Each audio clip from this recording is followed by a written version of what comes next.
بسم اللہ الرحمن الرحیم۔ السلام علیکم ورحمۃ اللہ وبرکاتہ۔ میرے واجب الاحترام دوستوں، آج کل کے اس پرفتن دور میں جگہ جگہ مسلمان آپس میں انتشار اور اختلافات کے شکار ہو چکے ہیں، اور اس کے ساتھ ساتھ ہمارے سامنے ایک بہت بڑا فتنہ اب سر اٹھا چکا ہے، اور ان کا مقابلہ کرنا خصوصاً طلباء کرام اور علماء کرام کے لیے بہت زیادہ ضروری ہے، کیونکہ ہمارے کالج اور یونیورسٹی کے تقریباً 75% طلباء کرام وہ اس فتنے کے غلط عقائد اور نظریات کے شکار ہو چکے ہیں، اور وہ طلباء کرام ان کے غلط عقائد و نظریات سے متاثر ہو چکے ہیں۔ یہ وہ لوگ ہیں جس کو کمیونسٹ کہا جاتا ہے، ملحدین کہا جاتا ہے اور داہری لوگ کہا جاتا ہے۔ یہ انسانوں کے عقائد اور نظریات کو ایسا تباہ کرتے ہیں کہ اگر ان کے عقائد کو کسی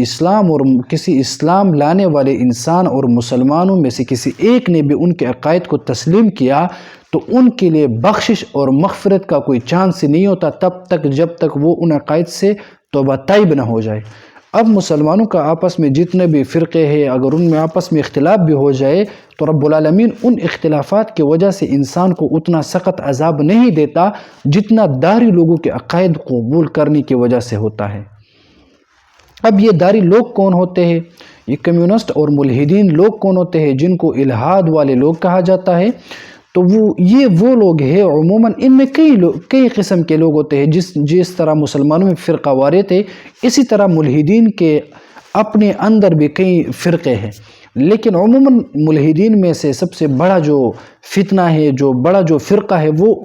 ان لوگوں کا ہے جو رب العالمین کی وحدانیت سے انکار کرتے ہیں، اللہ رب العالمین کے وجود سے انکار کرتے ہیں، اور رسول اللہ صلی اللہ علیہ وسلم کے رسالت سے انکار کرتے ہیں، اور وہ قیامت اور آخرت سے انکار کر دیتے ہیں۔ اور اس انکار کے پیچھے ان کے پاس کوئی کتابی دلیل نہیں ہوتی ہے،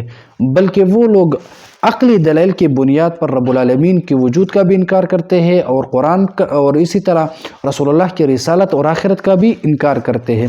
ہمارے علماء کرام اور طلباء کرام عمومی طور پر دیکھا جائے تو قرآن اور حدیث کو یاد کرتے ہیں اور سمجھتے بھی ہیں، لیکن جس طرح سمجھنا چاہیے اسی طرح ہم قرآن اور حدیث پر فوکس نہیں کرتے، اسی طرح ہم نہیں سمجھ سکتے ہیں۔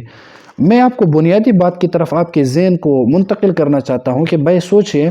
جب ہم آپس میں کسی شیعہ کے ساتھ یا اسی طرح آپس میں جتنے بھی فرقے ہیں، وہابی، مودودی، غیر مقلد، پنجپیری جو لوگ ہوتے ہیں، ہم ان کو قرآن اور حدیث سے دلائل پیش کر سکتے ہیں کیونکہ وہ مانتے ہیں قرآن کو، لیکن داہری لوگ جو ہوتے ہیں